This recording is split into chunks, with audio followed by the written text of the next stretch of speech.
सोने चांदी के जेवर का घर को इत्यादि को संभाल कर रखें एवं एक चक्र से सावधान रहें और अपने जेवर का स्वयं ध्यान रखें।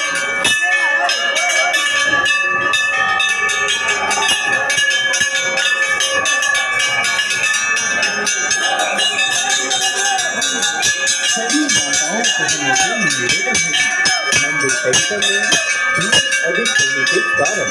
अपने सोने चांदी के जेवर का जैसे कि मंगलसूत्र, चेन इत्यादि को संभाल कर रखें एवं योग चक्रों से सावधान रहें और अपने जेवर का स्वयं ध्यान रखें।